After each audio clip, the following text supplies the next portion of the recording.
Stores, businesses are boarded up all across Western Washington, and some of these businesses have become targets for thieves. As King 5's Natalie Swaby tells us, essential businesses that remain open right now are also reporting problems. We checked in with law enforcement around the region and with businesses who say they've already been hit hard by the coronavirus crisis, and now this is just another costly problem.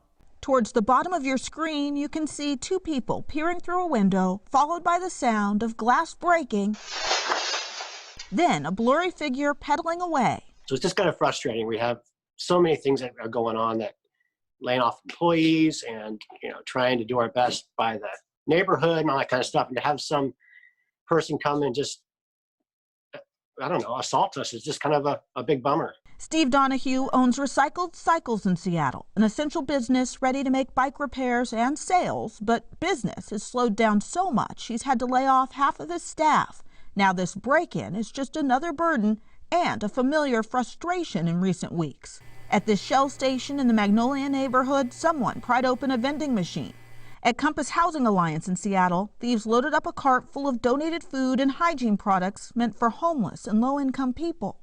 And at Sheer Magic and Federal Way, hair product and styling tools stolen. As these places tally up their losses, law enforcement has numbers too. Back on April 2nd, the Seattle Police Blotter said over the last week they'd received nearly twice as many reports of burglaries at businesses compared to the same period in 2019. When Tacoma police compare the last 4 weeks to the same time period last year, they report residential burglaries are up 6.5%, but non-residential burglaries are down more than 26%.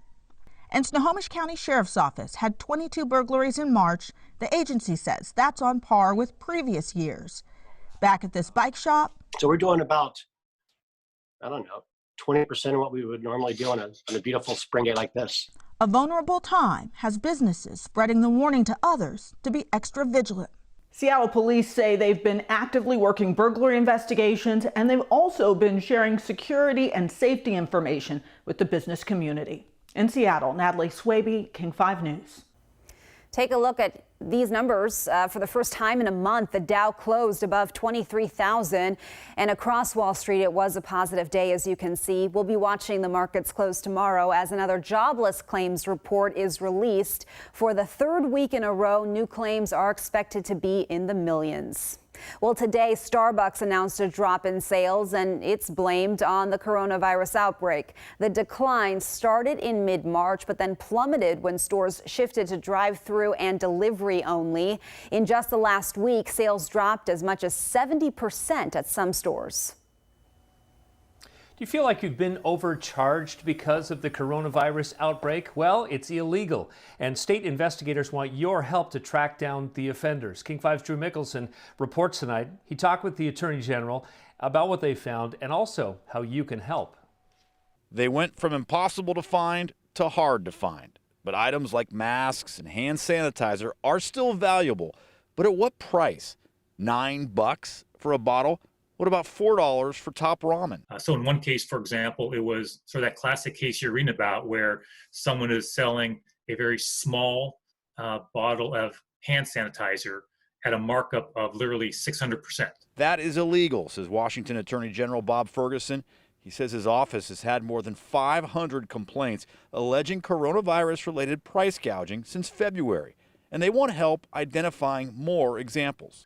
What we're asking for them to do is to snap a picture of it and literally send it to my team. The state says it will investigate every complaint filed and, if needed, send out cease and desist letters like the 5 issued to mask sellers last month based on tips from Amazon. Sellers were told it's illegal to charge excessive prices and you must immediately stop selling N95 masks at those prices. We reached out to the sellers. Only Western Safety Products responded. Their attorney said, quote, "We were not trying to take advantage of customers. We are collaborating with the Attorney General's office and are taking their claims very seriously." The Attorney General says if those companies ignore those letters, they could end up getting sued and pay thousands of dollars in legal fees and fines. If you think you have seen an example of price gouging, text the word price to 206-448-4545 and we'll send you a link to the state's website. In Olympia, Drew Mickelson, King 5 News. All right, Drew, thank you. Real estate website Redfin has furloughed 7% of its workforce. That includes 41% of Redfin agents.